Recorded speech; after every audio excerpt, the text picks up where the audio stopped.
Vamos a avanzar un nuevo paso. Clase 11 de estética en la cátedra de los filósofos españoles que vinieron a México en la UNAM. Como ya dije en otras clases, esta parte también de algunas hipótesis de la última clase, pero va a repasar el tema. Va a ser como una vuelta más al mismo tema, pero como he dicho, en espiral. Y cuando uno repite el mismo tiempo después, ya no es el mismo tema, sino que se ha ido enriqueciendo. Y efectivamente se va enriqueciendo, porque, como ya les he dicho, junto a estas clases más sistemáticas de estética, estoy haciendo otra clase sobre una lectura completa, página por página, del enorme libro de Lecciones de Ética de Hegel.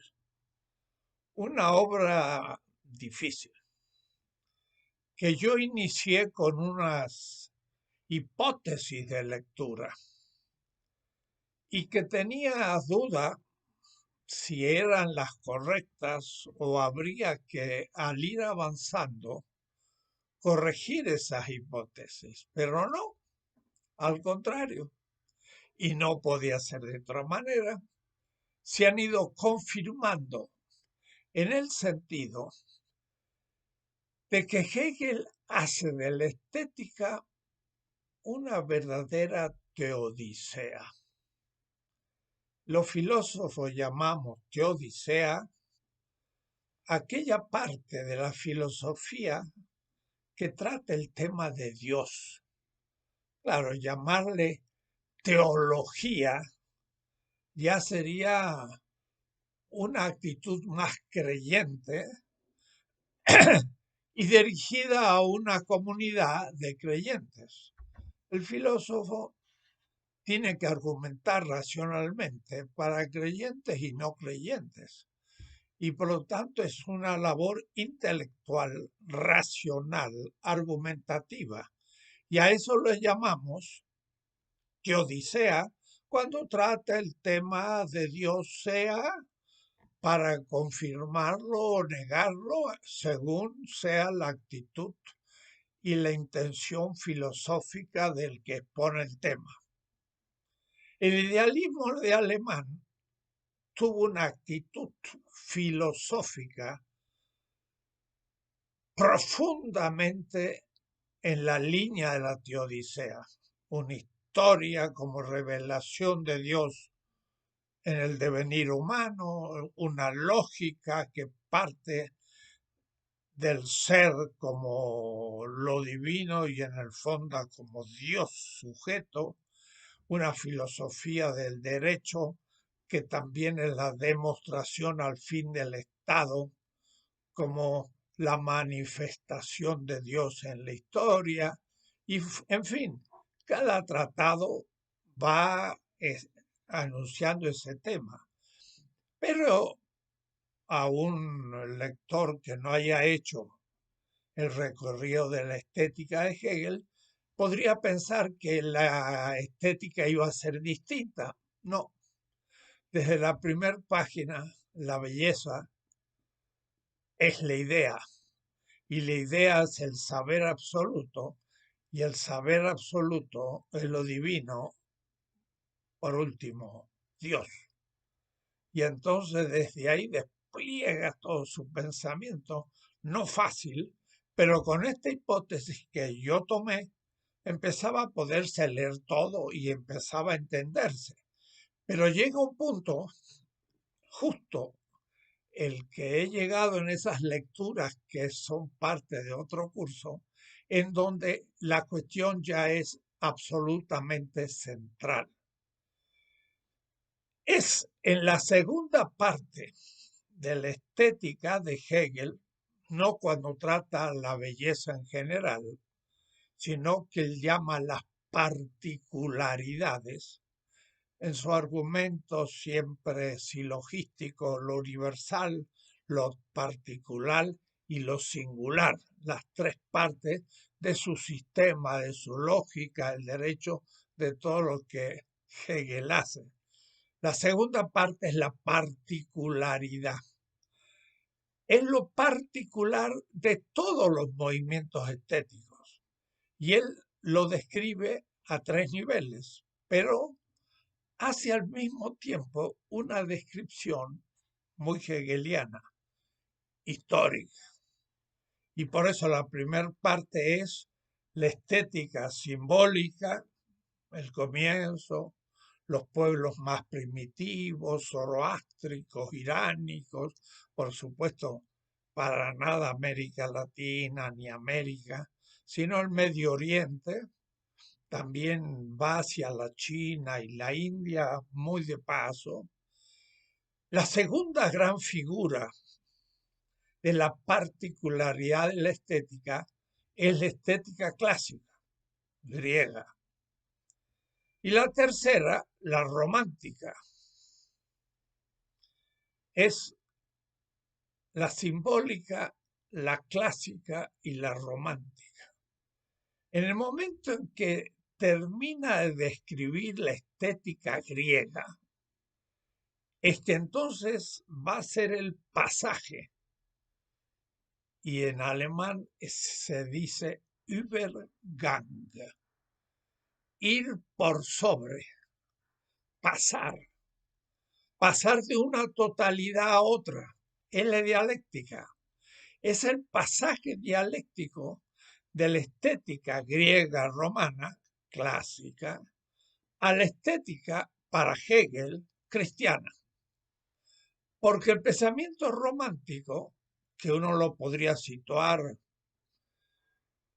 en la segunda parte del siglo XVIII y XIX, Hegel es un gran romántico alemán.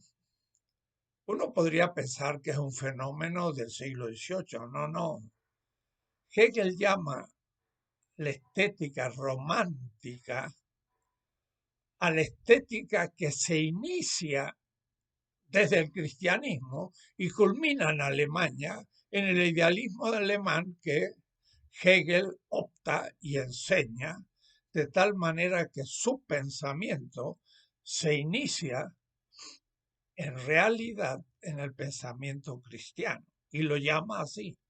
Es el pasaje de lo clásico griego a lo cristiano y por lo tanto es todo un análisis estético de una manera muy metafísica, de una estética teodicea, o es decir, una estética teológica. ¿Por qué? Porque el pensamiento de la estética clásica y la estética clásica es expuesta por Hegel desde un punto de vista de la teodicea, o es decir, teológica. Es la expresión de los dioses. Y el artista, en el fondo, pongamos el escultor Fidias, expresa una figura, una obra de arte, una forma de aparición sensible, un ente que es la obra que tiene un contenido. Y ese contenido son los dioses griegos, que se expresan principalmente, y diciéndolo rápido, en la escultura. La escultura es como el arte central de los griegos. Claro, está la arquitectura también, pero como el lugar del dios figurado hecho ente, Dasein, como una estatua. El Partenón es una obra arquitectónica de arte. ¿Y qué obra? ¿Y cómo fue concebida? Me acuerdo de las clases en Bellas Artes sobre todo lo que el Partenón tiene de obra de arte. Por ejemplo, uno se acerca y ve una línea bien plana donde se asientan las grandes columnas dóricas que reemplazan a los árboles de los antiguos templos que eran de madera. Pero las columnas siguen pareciendo esos árboles. Ahora, el piso sobre el que reposan las columnas, cuando uno se acerca, está muy recto. Pero en realidad, decían los maestros en Bellas Artes, está en realidad modificado. Porque cuando uno llega a una superficie plana arquitectónica, la ve curva, porque la más próxima está cerca, pero la más lejana se va haciendo como una curva. Entonces, en realidad, esa superficie sobre la que están las columnas es curva para contrarrestar el fenómeno óptico natural de curvar una superficie plana si lo veo desde enfrente. O es decir, en el Partenón todo está súper calculado, hasta la perspectiva de las columnas, que para parecer más rectas no son verticales, sino algo abiertas, para que por la perspectiva natural del ojo se cierren, pero ha sido contrarrestado, es decir, es una obra arquitectónica tremenda. Sin embargo, ese templo es el templo que cubre el centro, y el centro es la diosa Ateneas, que representa Forstellen, que presenta ante los ojos, representa a la diosa. Pero la diosa, ¿dónde está?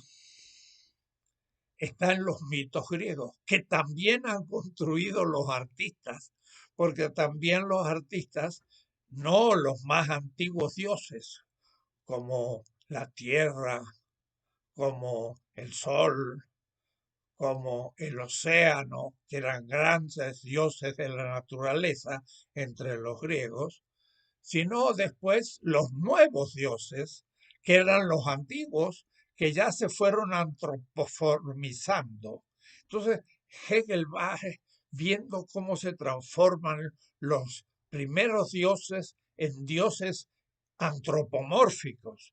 Y entonces va explicando la estética, pero está hablando siempre de los dioses.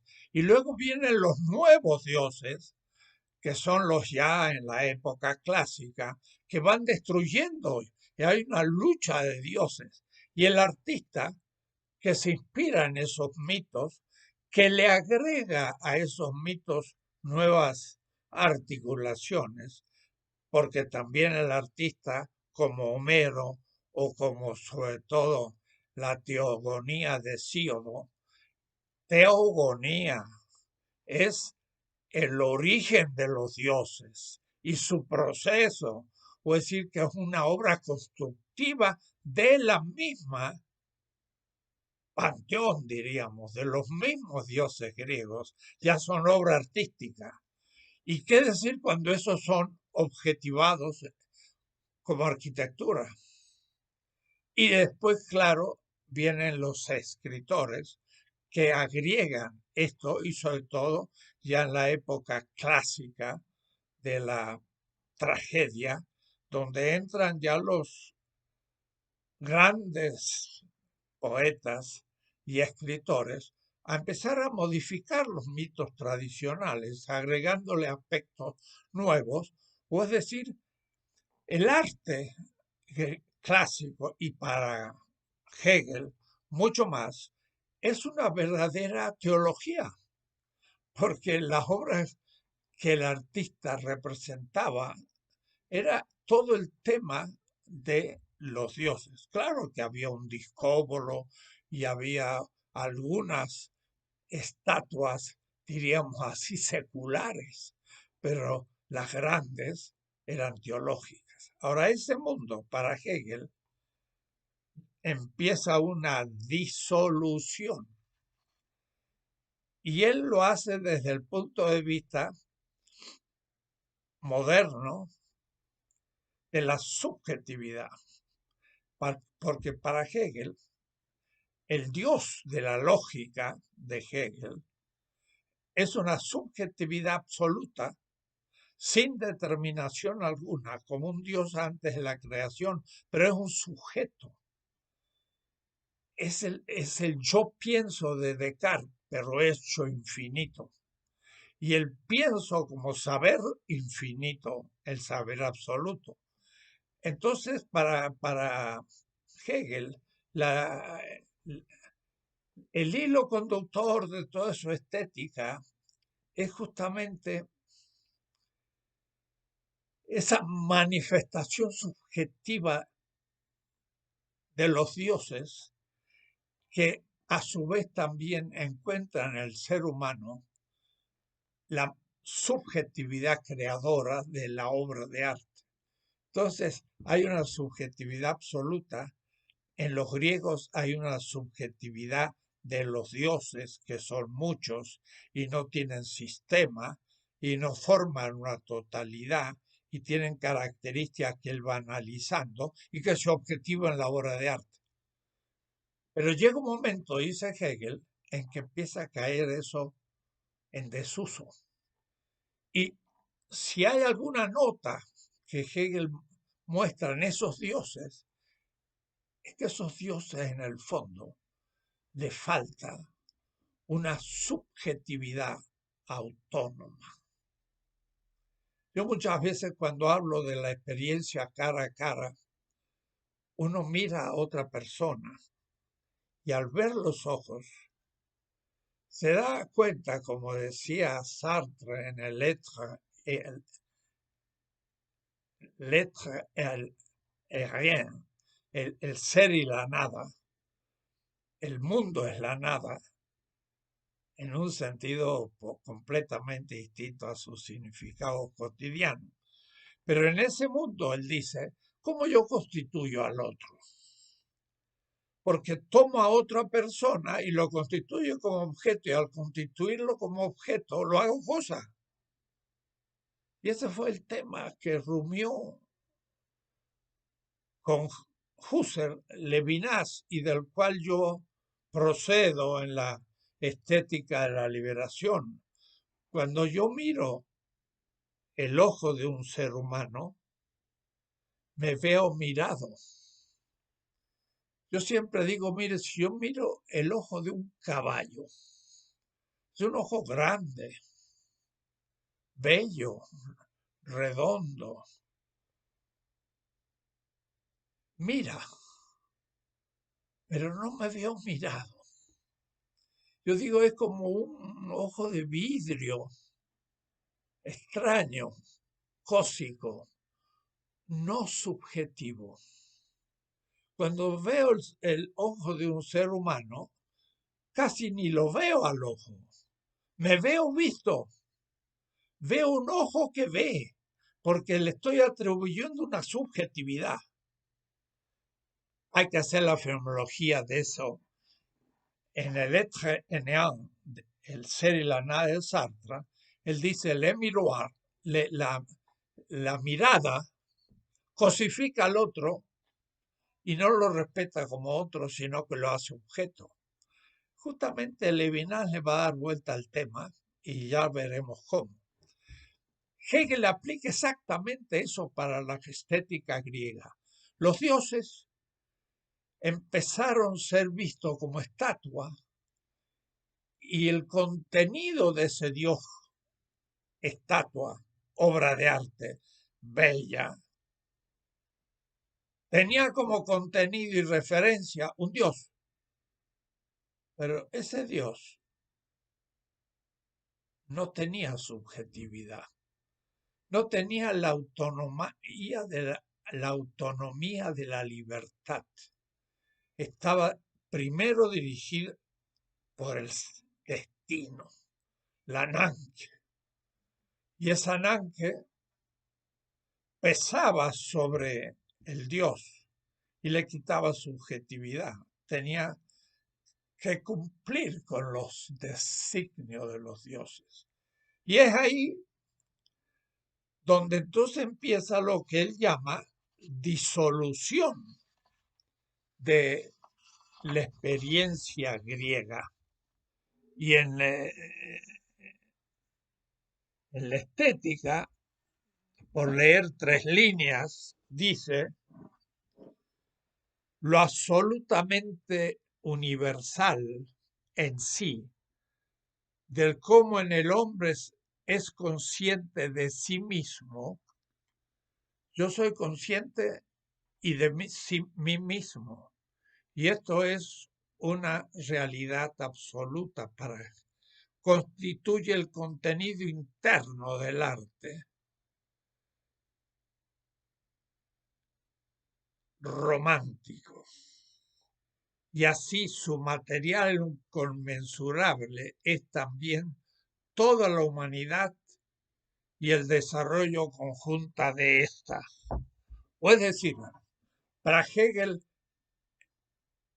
el espíritu romántico empieza justamente en la decadencia del espíritu y del arte griego, porque descubre que en los dioses, en el fondo, no hay subjetividad. ¿Y esto por qué se produce? Bueno, por un desgaste, yo diría, de la lógica de esa antigüedad griega. Pero al mismo tiempo, porque es la irrupción de una nueva experiencia estética. Y entonces ahí es donde Hegel inserta el tema cristiano. Y él, como está antes, o no está antes, está en contra de la secularización. Porque Hegel, aunque sabe de la autonomía del Estado, sin embargo, el Estado es también una manifestación de la divinidad en la historia. De tal manera que los románticos son anti-ilustrados y paradójicamente son anti-intelectualistas y sin embargo Hegel mismo es un gran intelectualista. En fin, habría que discutir largamente el tema del romanticismo alemán. Pero Hegel interpreta que el origen del romanticismo en el siglo XVIII fin y XIX, donde él ya está enseñando, y es la culminación del romanticismo. El idealismo alemán es la realización final. Después de estar en crisis, justamente post-hegelianos, Kierkegaard, Feuerbach antes, Marx y todos los que siguen empiezan la crítica al romanticismo, pero Hegel la culminación. Y al ser la culminación del romanticismo, pienso que también fue la culminación de la modernidad. Después de Hegel, la modernidad va a seguir haciendo obras tecnológicas, económicas, políticas extraordinarias, pero teóricamente empezará su decadencia. Hegel es la culminación y por eso vale la pena dialogar con Hegel para ir más allá. Y digo, va a haber una primera ruptura histórico mundial para Hegel, pero también real, ese pasaje del mundo de la estética clásica a la estética para Hegel romántica, para mí muy distinta. Y la segunda gran ruptura va a ser cuando ese mundo occidental llega a América y conquista América, y esa es la segunda ruptura para definir América Latina, una filosofía nuestra y una estética latinoamericana que no niega las otras, pero entiende las otras desde la autonomía de la propia. Y entonces el tema de la estética de la liberación comienza también por ser una interpretación histórico mundial de la estética latinoamericana y por extensión del sur global y por extensión del mundo globalizado hoy, centro-periferia, que sigue funcionando en el tema de la descolonización, también de la estética, no solo de la ciencia y de otras actividades. La primera entonces gran confrontación y ruptura se produjo en la decadencia de la estética griega por crisis de su propio discurso que empezó a vaciarse de su contenido último referencial, que habían sido los dioses, pero ante el surgimiento de un nuevo movimiento histórico va siendo descubierto como sin subjetividad, porque eso va a roer a todo el mundo greco-romano y van a empezar a ver que sus dioses ya no tienen capacidad de responder a la interpelación de nuevas experiencias teológicas, o es decir, comprensión misma del absoluto. Y de ahí entonces una ruptura estética fundamental, porque ya el artista operará de otra manera con respecto al fundamento y al contenido de la obra de arte, que antes eran los dioses y ahora ya no serán nunca más. Y entonces tenemos que empezar después a describir esa novedad. Y bien, mi crítica a Hegel, ya lo dije y lo repito, es que Hegel ignora toda una gran corriente de pueblos semitas. Cuando yo escribo mi libro El humanismo semita, muchos lectores allá en 1968 creen que es un libro sobre el pensamiento judío. No, eso son los semitas. Y eso es muy amplio. Y justamente cuando llegó de Europa a América Latina, la primera obra que escribí y que en realidad no publiqué, sino 30 años después, fue mi primer curso universitario en una pequeña universidad de Sudamérica, no sin importancia, se llama Universidad del Nordeste, junto al río Paraná, cerca de Paraguay, en Argentina. Y a mí me dieron la cátedra Historia de la Cultura y me encantó y por eso la acepté. Y escribí en el semestre, 4 meses, esta obra que por último publiqué hace poco porque quedó inédita. Se llama Hipótesis para el estudio de América Latina en la historia universal. Son 350 páginas, escrita en un semestre por el entusiasmo de un joven profesor de 32 años que, como los europeos, escribía sus clases una por una, y este libro son las clases. Les doy como lectura de la página 289 hasta las 317, que es el fin del librito. 317, porque después ya viene el Imperio Bizantino y otras cosas. En esas páginas yo describo algo que Hegel nunca tuvo en su horizonte. Él era eurocéntrico y lineal.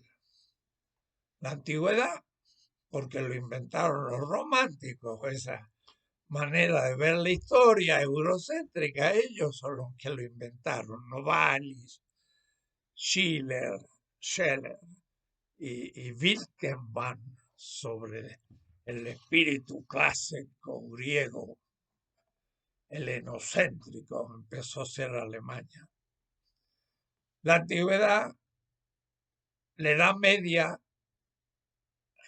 latino-germánica y la Edad Moderna, y eso Hegel. Todos sus cursos de historia, de filosofía del derecho, la lógica, todos, cuando usa historia, estudia esa historia. América Latina, fuera de la historia. Entonces yo digo, señor Hegel, estoy de acuerdo con usted, vamos a completarlo. Y mi primer clase universitaria, primer semestre, fue este librito, que ya es el programa que cumplo hasta hoy. Miren qué joven tosudo era aquel, que no he cambiado la hipótesis para el estudio de Latinoamérica en la historia universal. Y la primera ruptura se produjo ahora, en el momento en que cae el arte griego y surge otro arte. Pero ese arte no es cristiano, prima facie. Ese arte es algo que viene de 3.000 años antes, 4.000 años. Los semitas son más antiguos que los indoeuropeos en el mundo eurasiático. Y bien, hay que entonces rehacer esa historia, y aquí yo voy presentando. Claro, esto es una historia, no de la estética. Hay que a eso agregar la estética. Entonces, el capítulo 6 dice: las invasiones semitas, constituciones de civilizaciones secundarias y culturas originales. Y el primer parágrafo 31, Babilonia, asirios, fenicios y hebreos, entre otros, porque había palestinos y amorreos y decenas de pueblos, que mi hipótesis fue entender de que todas esas culturas tenían ciertas semejanzas por confrontación con el pensamiento indoeuropeo, al que dediqué la primera obra, pero se publicó mucho después, 1974, que ustedes pueden leer en mi página, y se llama El humanismo helénico. El humanismo helénico significaría para Hegel la estética clásica, y el humanismo semita, lo que irrumpe en el siglo I, en el imperio helenístico y romano, y luego de 3 siglos, ¡rum!, lo cambia absolutamente y le da otro contenido cultural y estético. Eso es lo que no ve Hegel, sino que cree que es el cristianismo, que viene un poco del pensamiento hebreo, y un poco, pues así, de la nada. No, Babilonia está atrás, y atrás están todavía los asirios, y hay muchos pueblos antiguos desde 3.000 años antes de la era común llamada cristiana, y aún influenciando a los egipcios del cual yo en esa época no sabía tanto su importancia. Los egipcios son fundamentales en la estética en esta ruptura. Entonces, tenemos que ver que los semitas ven de distinta manera el ser humano. No hay cuerpo-alma, hay carnalidad unitaria, no hay alma, no hay alma inmortal. El ser humano muere. Ellos creen que resucita. Ah, es otra interpretación del ser humano. La inmortalidad es indoeuropea, india, persa, meda, griega, romana, germánica. Y Hegel y Rosenzweig y hasta Levinas habla de la inmortalidad. Eso no es semita, eso es indoeuropeo. Los semitas no tienen alma, es una carnalidad unitaria. Y muere. Miren, hay un libro de Kuhlman, lo tengo acá en mi biblioteca todavía, 50 años, que compara la muerte de Sócrates y la muerte del llamado Mesías Yeshua, fundador del cristianismo siglos después de su muerte. Sócrates está ante la muerte diciendo a sus discípulos, ¿qué me lloran? Dejen llantos. Yo vuelvo con los dioses. La muerte es nacer. Y eso es lo que decía Heráclito. Nacer es morir. El alma cae en un cuerpo y el cuerpo es el origen del mal. ¿Quién lo dice? Plotino y también Platón. El cuerpo en griego se dice soma y la cárcel sema. Entonces el soma es un sema. El cuerpo es una cárcel del alma y el alma es una, divina y eterna. No nació y no muere, es inmortal. Pero entonces la personalidad mía, yo muero y desaparezco, porque mi alma vuelve, pero es el alma del universo. En cambio, Osiris, dios de la resurrección y del juicio final, juicio final es egipcio, no es cristiano, no es judío, no es griego, es egipcio. El juicio final es el muerto en lo que queda de él como una representación, le llaman, que va al juicio y entonces si logra superar el juicio, resucita, pero resucita con nombre y apellido. Resucita un individuo, no vuelve a la impersonalidad del alma una, ingenerada e inmortal. No hay alma, hay corporalidad y vida. Lo que muere es la vida, sale y yo muero, pero hay resurrección. El cuerpo es valioso, no es el pecado donde cae el alma. Bueno, otra antropología, otra concepción de la historia, otra concepción de la ética. El semita piensa de otra manera que el indoeuropeo. Y la estética también. Y entonces ahí tenemos ahora que ver la estética del mundo semita.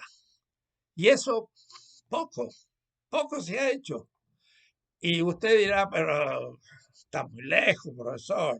Vamos a llegar después también a los aztecas. Podemos, sí, pero tenemos que romper un occidentalismo criticado por la doctrina del orientalismo. Tenemos que destruir el helenocentrismo para poder destruir el eurocentrismo y entonces América Latina surgir con otra visión de las cosas. Aquel enfrentamiento del siglo I nos enseña cómo tratar los enfrentamientos culturales que se van a producir en el siglo XV al final y XVI con la conquista de América. Y entonces tendremos también una visión distinta del presente. La tarea tiene 5.000 años de tradición. En mi libro El humanismo semita yo digo, ¿para qué escribir un libro de los semitas? Porque ahí entiendo ya elementos culturales de América Latina. Si a un panadero ahí del barrio o tortillero le pregunto quién es Moisés, sabe, estaba en Egipto, era un esclavo, salió de Egipto. ¿Y quién fue Odiseo? Vaya a saber. Nuestro pueblo no conoce el pueblo griego, conoce al pueblo semita por la Biblia. Ah, bueno, pero ¿qué le voy a hacer? Es parte de mi cultura. Yo no la inventé, la recibí. Y entonces yo puedo traicionarla o fortalecerla porque es mi identidad. Y mejorarla si ustedes quieren, revolucionarla, cambiarle de sentido, claro, pero sabiendo quién soy.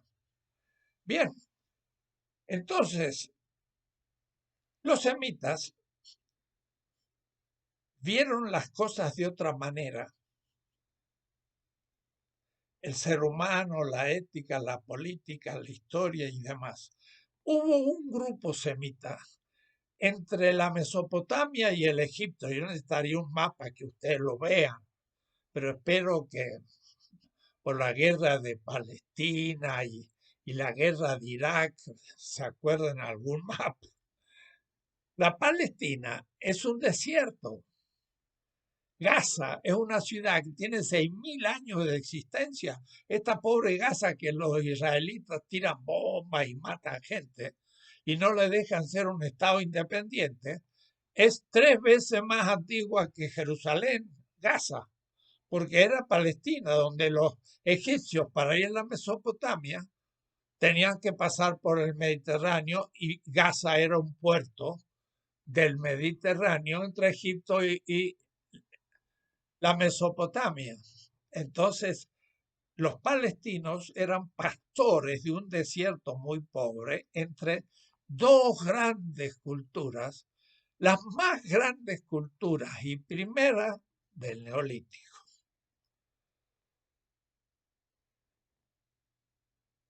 La Mesopotamia y el Egipto. En el medio, un desierto de pastores, pobres, casi sin ciudades.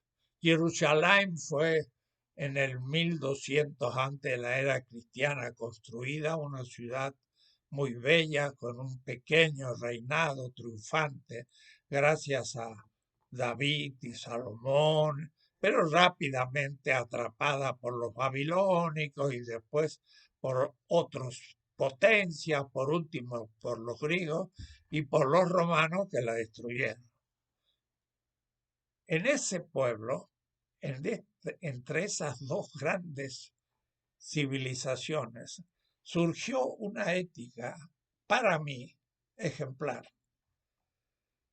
Porque ellos tenían dos grandes civilizaciones que podían comparar. Y sabían que las grandes civilizaciones de los asirios, babilónicos y después indoeuropeos, hititas y demás, y sobre todo el Egipto hace 5.000 años, con todos sus faraones, sus pirámides, una estabilidad institucional de 5.000 años, comparaban, pero veían las diferencias y eran críticos de ambos. Entonces, el movimiento que se llama los profetas de Israel, los Nabiim en hebreo, pudieron hacer una ética desde un lugar muy pobre de dos grandes civilizaciones, la más avanzada de la época. Los chinos todavía no estaban tan avanzados y los hindúes tampoco, porque va a ser posterior. 5.000, 6.000 años antes de la era común no estaban.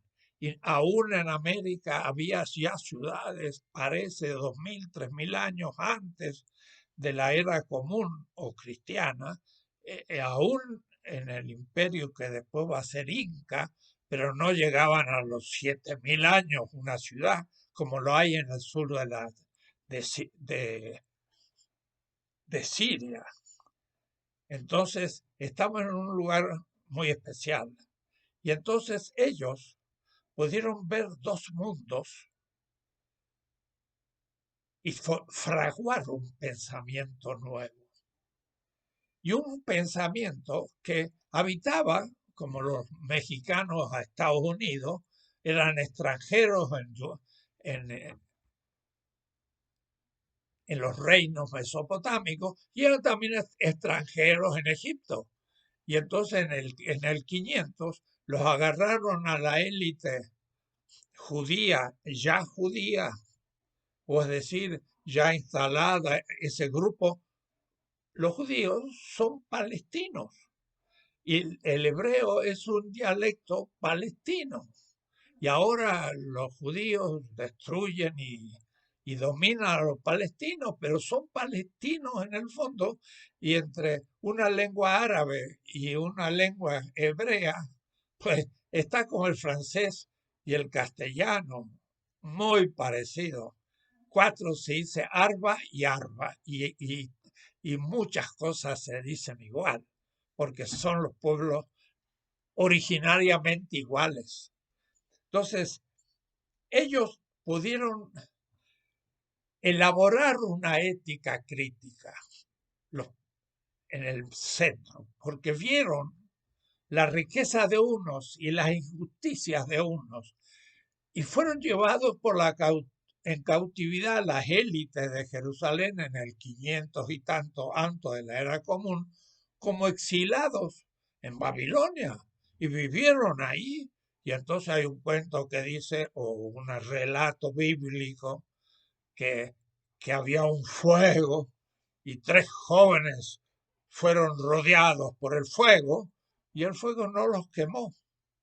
Era como esa élite que estaba en medio del imperio babilónico y no fue destruido ideológicamente por Babilonia, sino que al contrario, ellos empezaron a escribir en un sistema cuneiforme y después poco a poco palestino-hebreo sus grandes tradiciones.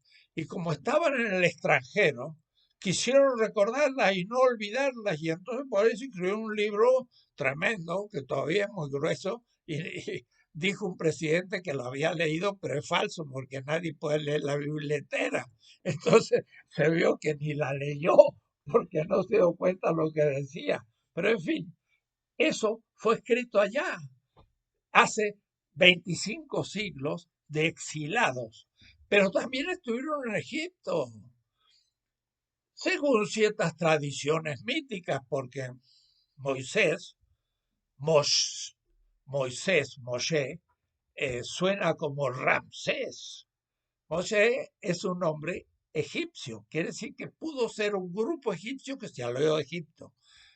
Según los grandes autores actuales, los textos más egipcios de la Biblia fueron escritos en las montañas de Palestina, no lejos de Jerusalén, por el siglo XII, los llamados jueces. Pero en fin, hay muchas, esto está muy trabajado a nivel científico.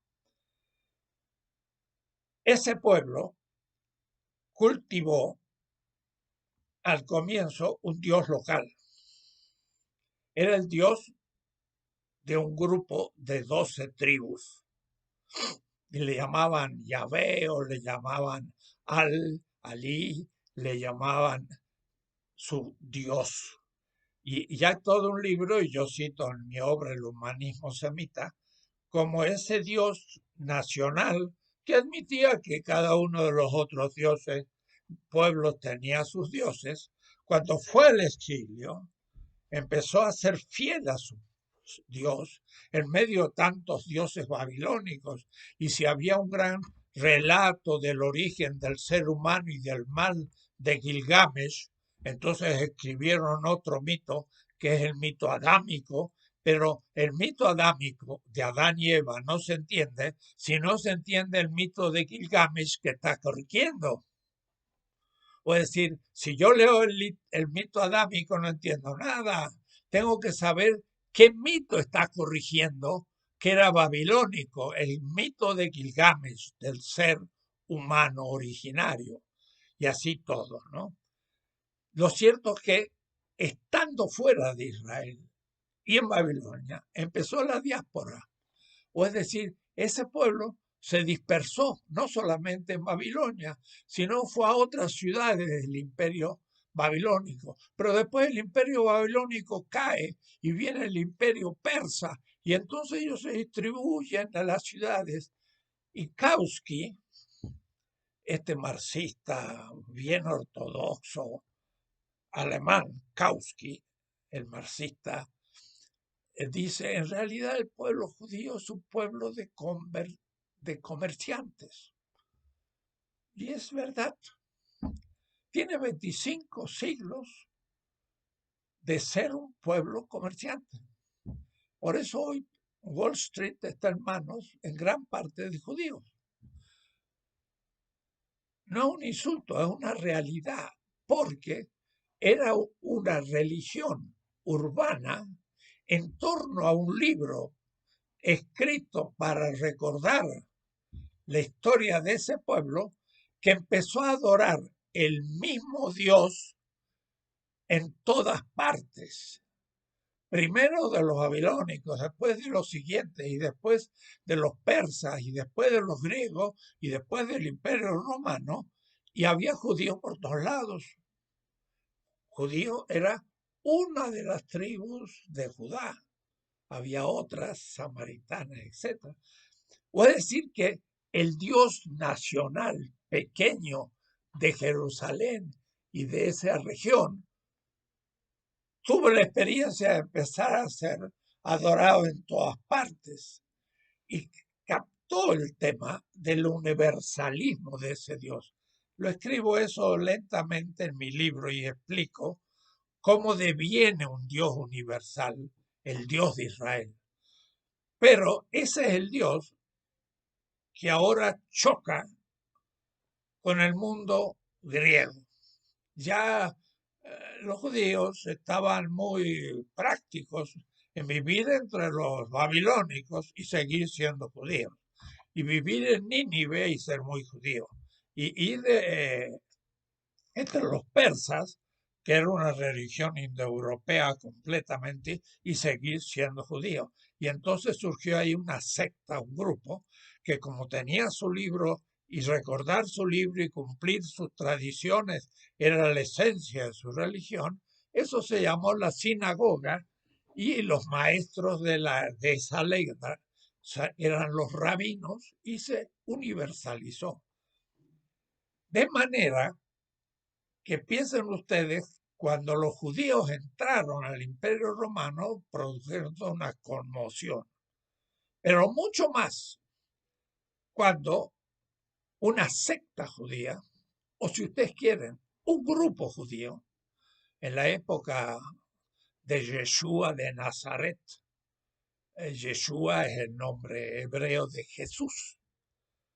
Yo estuve en Nazaret 2 años trabajando de carpintero para conocer todas estas cosas y conocer al hebreo y entonces leer los textos en sus espacios reales.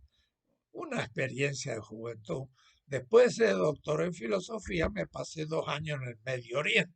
Entiendo todo esto a fondo y podemos discutirlo no con cualquiera persona. Lo he discutido en Alemania con los grandes teólogos Hans Kühn o colegas como otros que no voy a nombrar. Pero es parte de mi cultura filosófica, porque lo que me interesa justamente es esa subjetividad que surgió entre judíos primero y luego los llamados mesiánicos, porque había muchos mesías en el momento de aquel Yeshua de Nazaret, muchos, y los especialistas saben que hubo 30 o 40 mesías que se creían realmente llamados por Dios para predicar la libertad de su pueblo ante los griegos primero y después contra los romanos, y por otros muchos motivos. Y el Imperio Romano, al que descubría que tenía estas inclinaciones de ser un Mesías, o es decir, de ser el que anunciaba un nuevo reino independiente, lo crucificaba, como crucificaba Espartaco. Era el crimen contra el Estado. Y eso le aconteció al fundador del cristianismo, que fue un grupo judío 100%, que lentamente entraba en las sinagogas con Pablo de Tarso, que era un fariseo que estudió en Jerusalén, pero que se convenció de que el tal Yeshua era el Mesías y lo empezó a predicar con argumentos bíblicos y iba a la sinagoga y convertía unos cuantos judíos de la sinagoga como judíos del mesianismo del tal Yeshua. Y surgió entonces un grupo mesiánico dentro del pensamiento judío en Egipto, en Turquía, en Roma, en todo el mundo romano y helenístico. Esos grupos vivían con los más pobres porque no podían pretender conquistar a los grandes del imperio, sino que se dirigían a los más pobres porque eran los que más sufrían y porque el 50% del imperio eran esclavos. Era enorme cantidad de esclavos, era un sistema enclavista brutal. Y entonces decir bienaventurados los pobres significaba decirle a un esclavo, tú eres esclavo, pero eres hijo de Dios. ¿Y quién era el hijo de Dios en el Imperio Romano? El emperador, uno solo. Y los cristianos no lo adoraban y por no adorarlo fueron al circo como ateos. De los dioses romanos, ahora estamos con Hegel en la estética. ¿Cómo?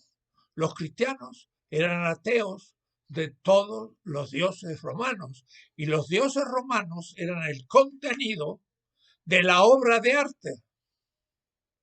Ahí empezamos a ver la cuestión de la estética. Los cristianos derrumbaron el contenido de la estética romana, greco-romana. Le quitaron su fundamento, porque ahora una estatua de Zeus era una hermosa estatua, pero Zeus era un dios. Pero los cristianos decían, hay un solo Dios, que fue poco a poco aceptado, no fue desde el comienzo. Y ese Dios no es ninguna de las apariencias. Quiere decir que Hegel piensa que hay un sujeto creador de la obra de arte y ese último fundamento es un Dios. Los dioses clásicos romanos, griegos. Ahora los cristianos dicen, no hay tales dioses. ¿Y la obra de arte en qué se funda ahora? En un espíritu trascendente a todo el cosmos, a toda la naturaleza, a todos los animales y aún a todos los hombres, otros. Es una concepción justamente de la que va a hablar Hegel. Pero Hegel rápidamente pasa a un cristianismo, permítanme, tradicional. Empieza a hablar, mire de qué manera. El cristianismo significa ahora que Dios se hace presente por su Hijo Jesucristo. Y ahora, en cierta manera, Jesucristo es como la obra de Dios.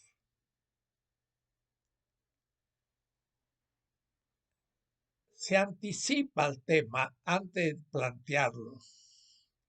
Lo hace de una manera muy tradicional para ahora nosotros, que tenemos una visión distinta de estas cosas. y por lo tanto un tanto rústica y hasta ingenua.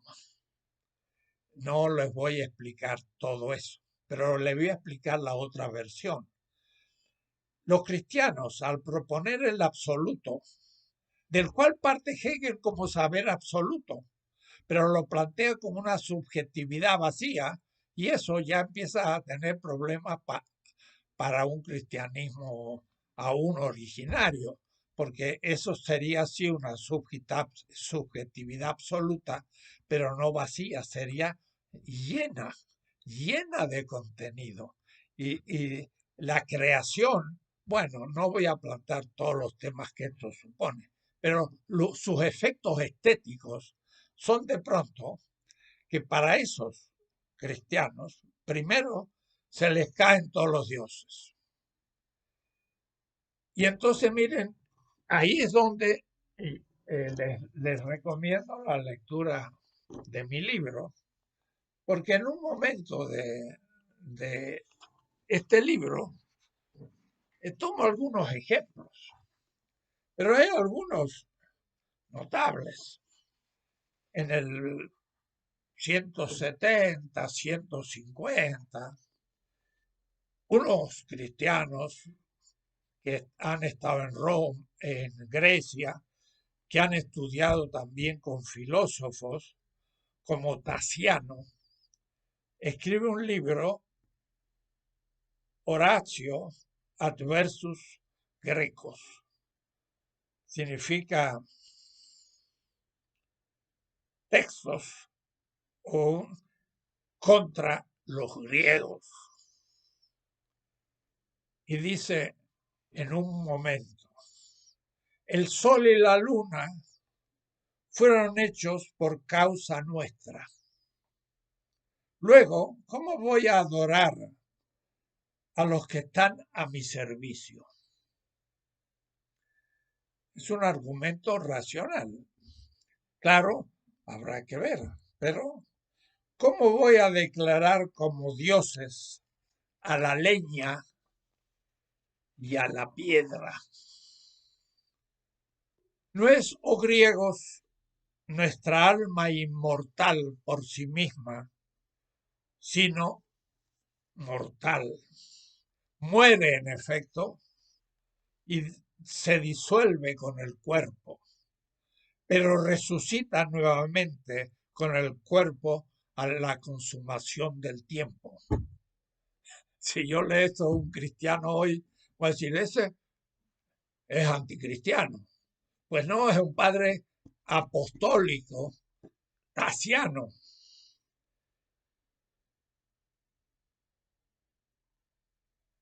Y dice, pero no a la manera como dogmatizan los estoicos, según las cuales las cosas mismas nacen y perecen después de determinados periodos cíclicos sin utilidad ninguna, sino de una vez para siempre, totalmente acabados los tiempos que vivimos.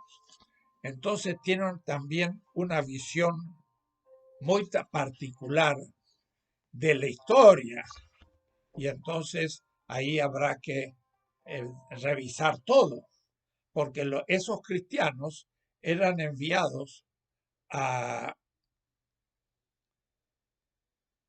a los circos por ateo de los dioses romanos, y los dioses romanos, dice Hegel, era el fundamento de la estética griega, y por lo tanto, si no creen en ellos, se le viene abajo toda la estética.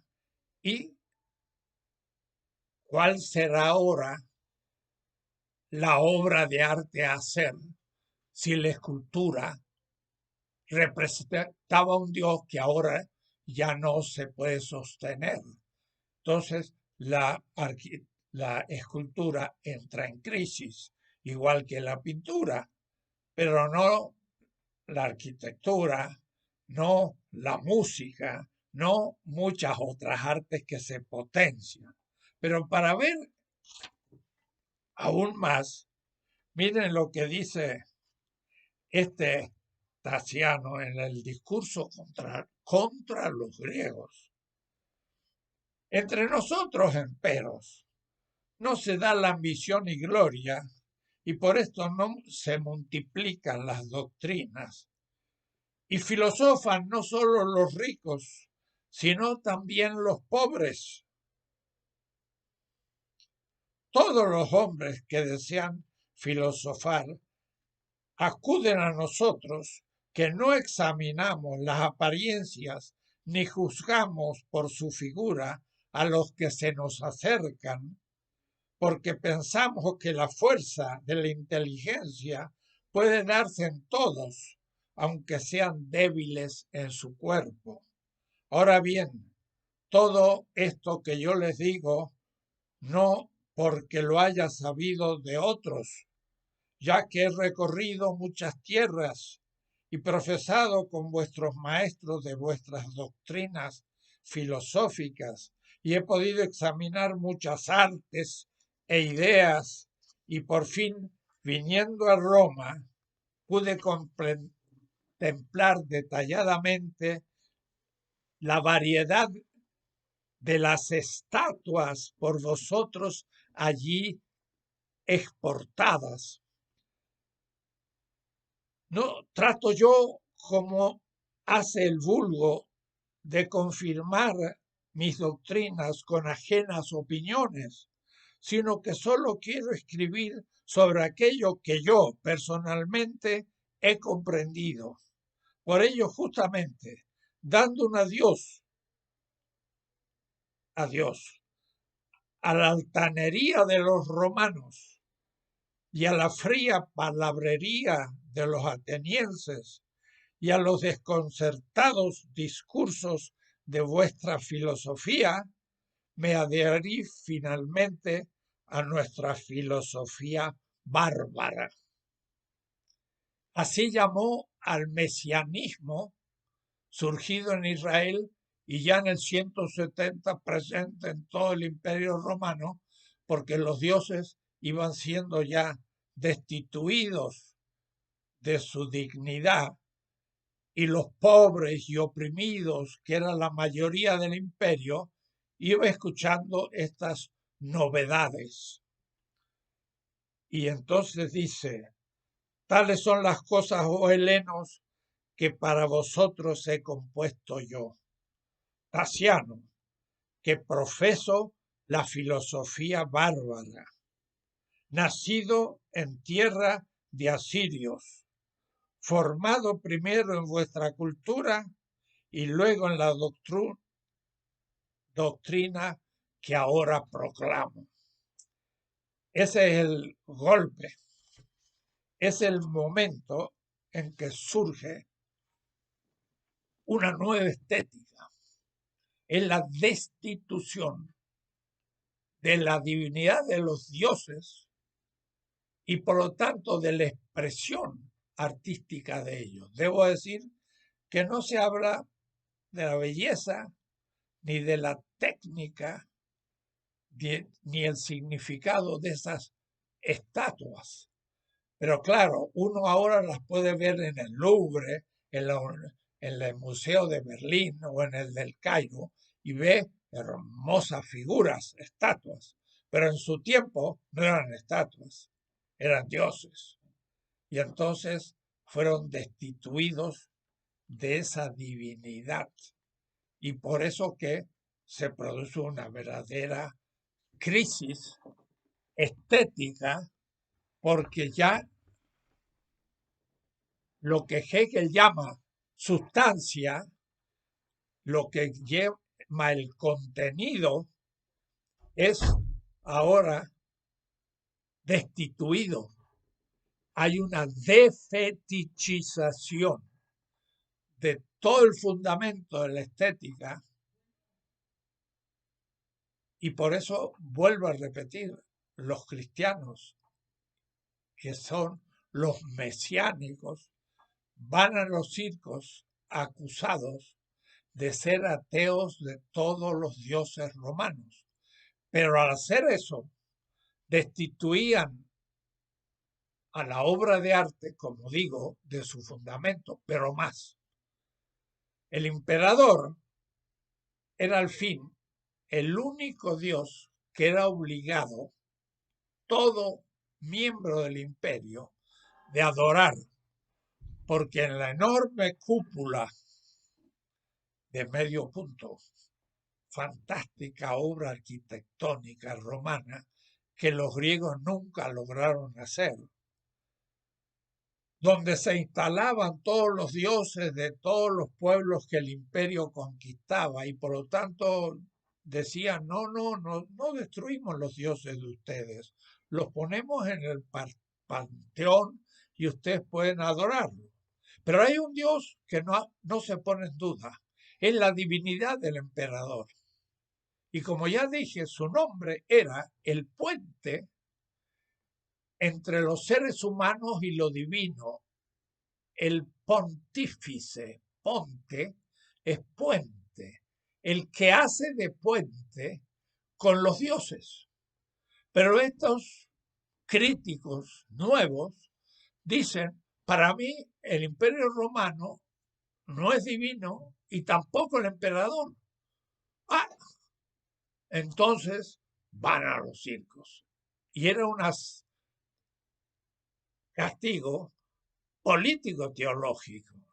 Y morían por ateos. Yo escribí una vez un artículo sobre este tema, el ateísmo de Marx y los profetas de Israel, para entender un poco estos temas.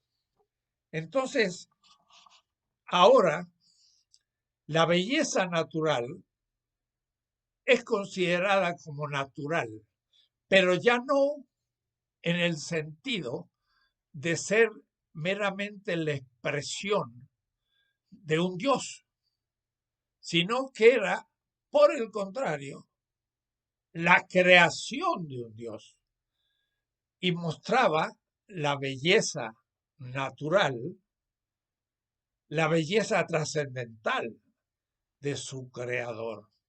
Pero no se adoraba a su representación, no se adoraba ni al océano, ni a la tierra Gea, ni al cielo. Todas estas, para esa nueva visión, eran creaciones culturales y no propiamente reales. Tampoco permitía, claro, la representación de animales, porque los animales eran divinizados en estas culturas y eran objetos de culto. Entonces, como ellos creían que nada era divino en la creación, producían una secularización radical del cosmos, de la naturaleza y de los animales. Y los animales, en el fondo, no se los podía representar en tanto que podía dar lugar al fetichismo, al adorarlos como dioses, como acontecía con los griegos, romanos, egipcios. Y ni siquiera las figuras humanas al comienzo, porque también se podía divinizar la humanidad. Claro que, y eso es lo que toma Hegel, los cristianos van a afirmar la encarnación y por eso la única representación posible humana era el crucificado. Claro que a veces no se entiende bien el sentido de la cuestión. Tomar como un símbolo religioso a un ser humano crucificado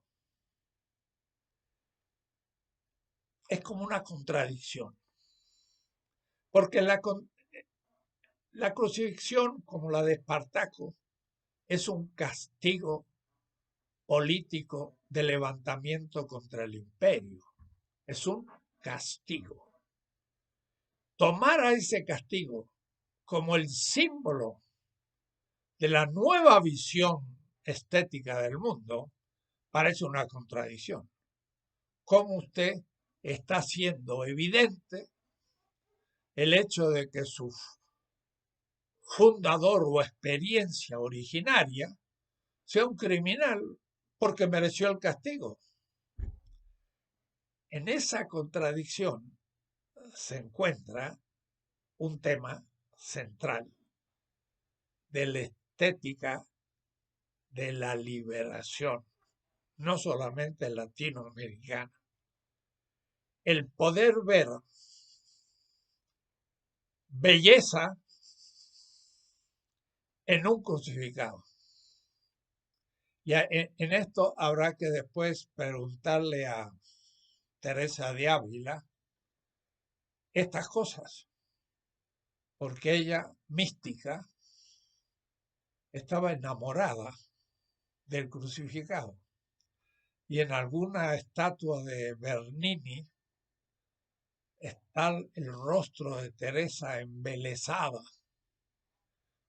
como realmente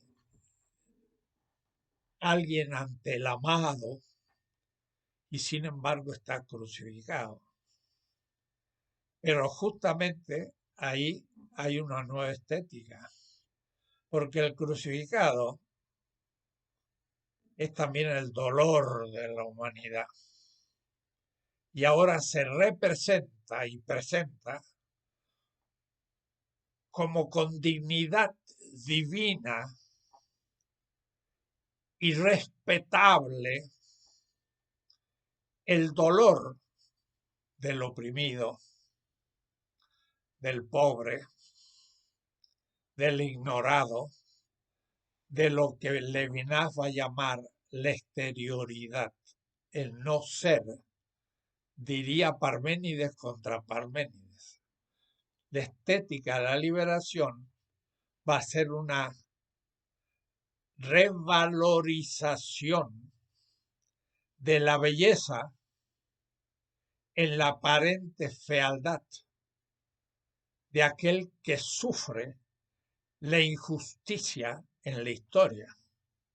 Y entonces el artista ya no representa solo la belleza natural, o aún vegetal, o aún humana, sino que el artista es capaz de tomar la fealdad, pero producto de la injusticia humana en el orden social,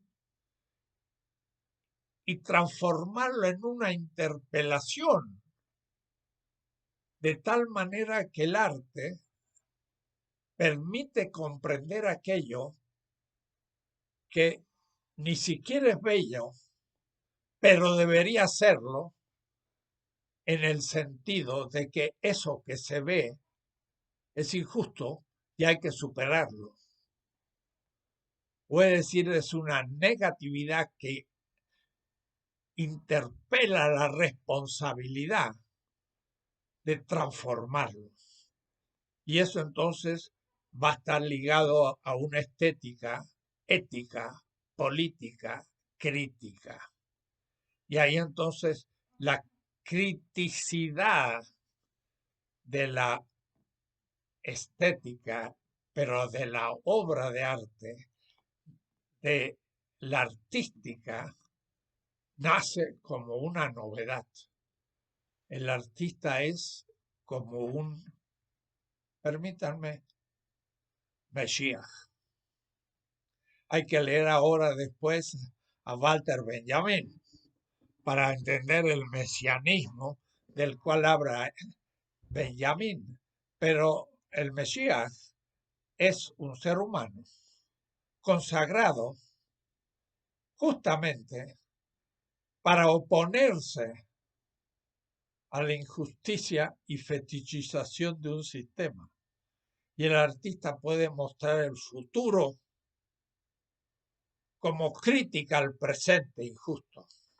Y entonces nace totalmente un nuevo sentido de la estética liberadora.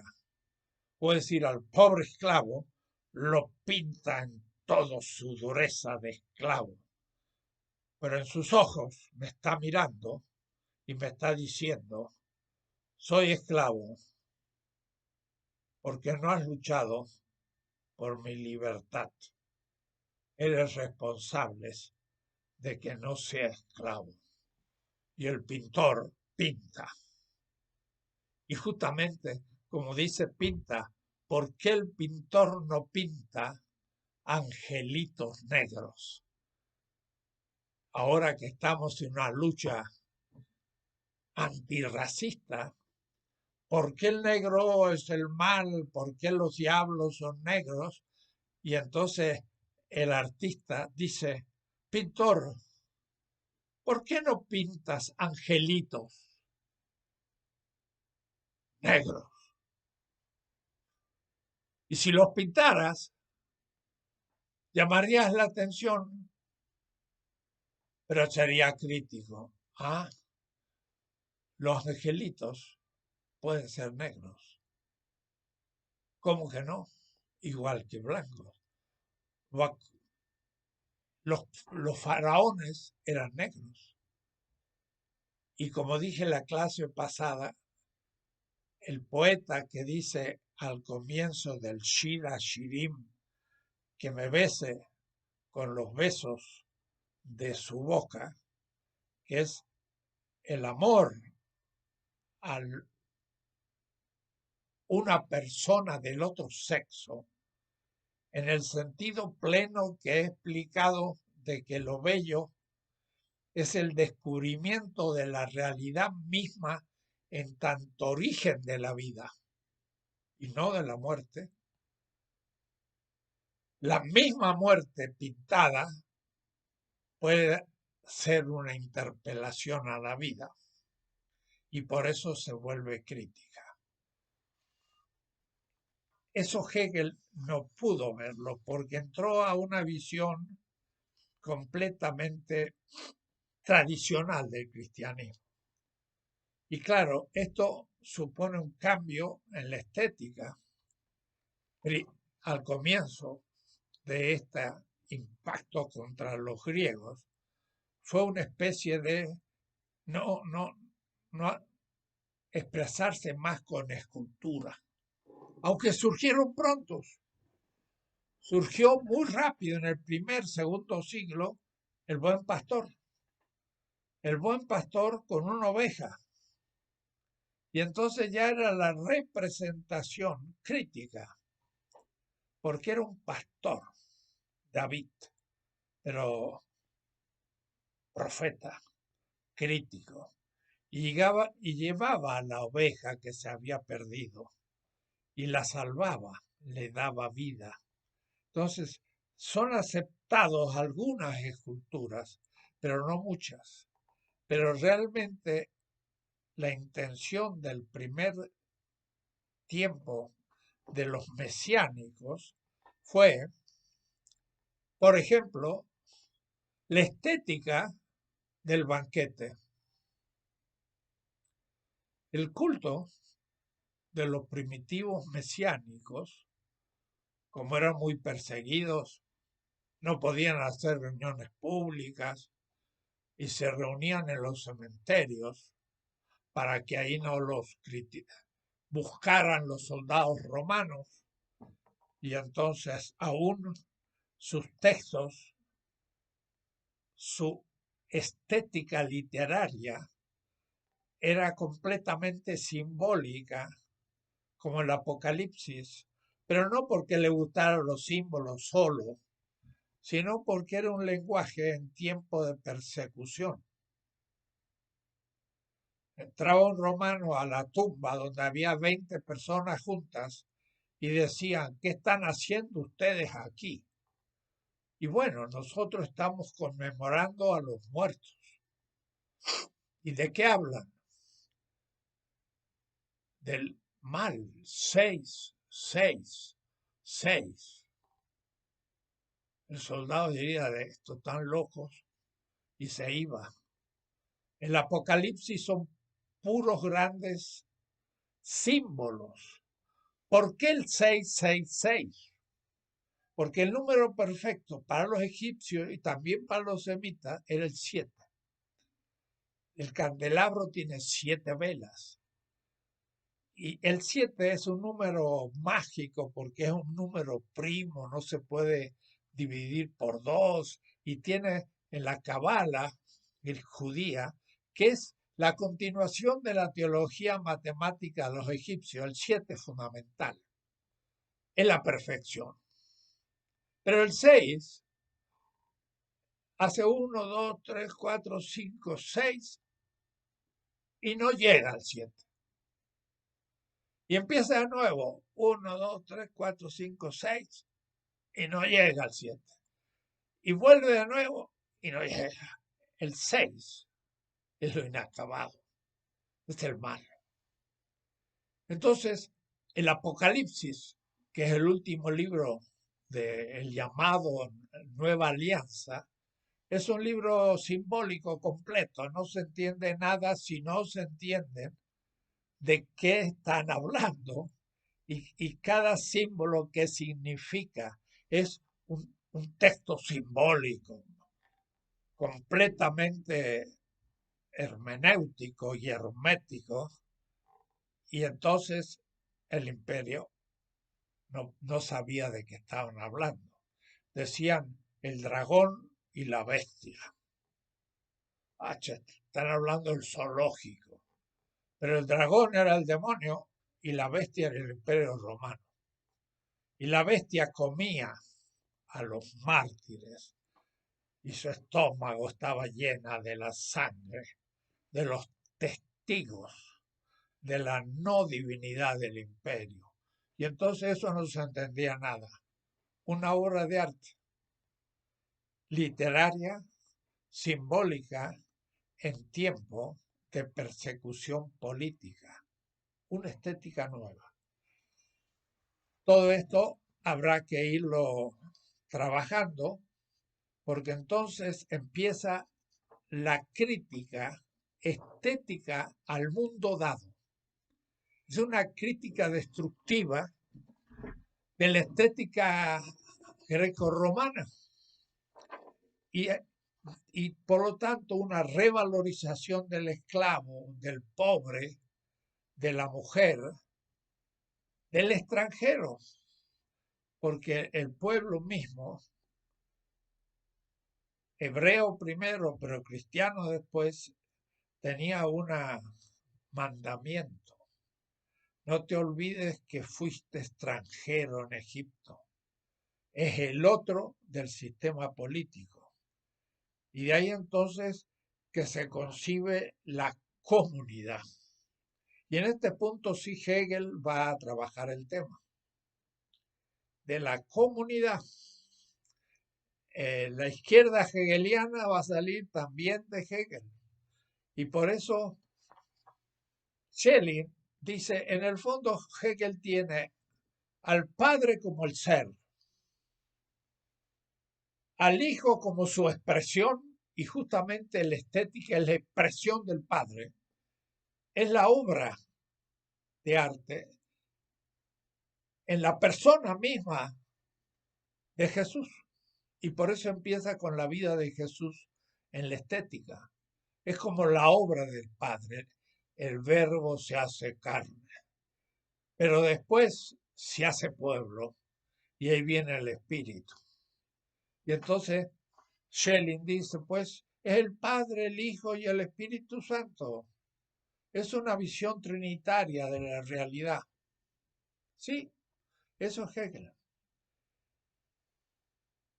Y es el más grande pensador alemán romántico. Y su misma obra es una obra estética, es una obra de arte, es la construcción de un pensamiento difícil de empezar y cuando uno le agarra la vuelta, bueno, es casi místico.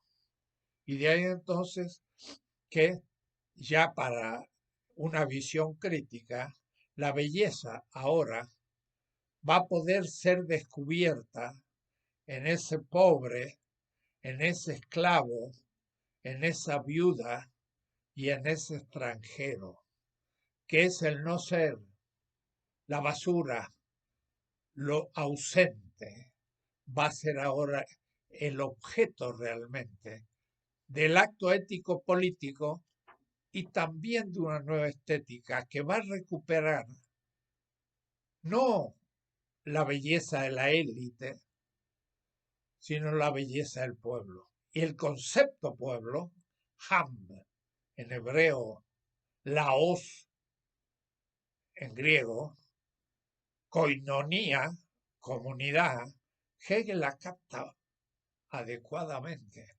Y entonces es una estética también comunitaria. Pero en este caso es una estética comunitaria de la alteridad. Es una estética popular. Y entonces hay que de pronto empezar a ver, y eso ya es actual, la obra de ese pueblo y no de la élite y del artista profesional, sino los artistas del pueblo que expresan desde una tortilla, que es una obra de arte, y gusta al que sabe gustarla. Y gustar o disgustar es la esencia de la estética. Una rica tortilla cuando uno tiene hambre es una obra de arte. Y es la obra de arte de un pueblo milenario. Quiere decir que estamos recién al comienzo de algunas intuiciones. Vamos a seguir. Y en las clases que tengo sobre la lectura, ahora justamente vamos a empezar a leer ese espíritu del romanticismo que es un poco tradicional, si cabe, pero que muestra por lo menos el lugar de la ruptura primera. La filosofía de la liberación, gracias a Levinas, descubre la alteridad del sistema de la belleza, de la totalidad vigente y dominadora, y descubre la belleza desde la pretendida fealdad para la belleza elitista de los dominadores. Entonces, cuando uno ve ahí en la propaganda, tal artista tiene una casa de 6 millones de pesos en Miami, y luego ve a un campesino de Oaxaca que hace su casita chiquita para su familia, eh, qué diferencia, ¿no? Bueno, el artista es el que muestra esa diferencia crítica y por eso los grandes artistas tienen que responder a la belleza popular, que es la antigua, es la milenaria y es la propia. Veremos cómo se va a ir desarrollando lo que sigue, pero esta fue la reflexión de una primer gran ruptura de la estética clásica a lo que Hegel llama estética romántica y que yo llamaría la estética nueva a partir de la exterioridad de los pobres y dominados ya en el Imperio Romano. Y seguirá después su proceso hasta hoy. Y hay que saber hacer esa historia. Por hoy concluimos.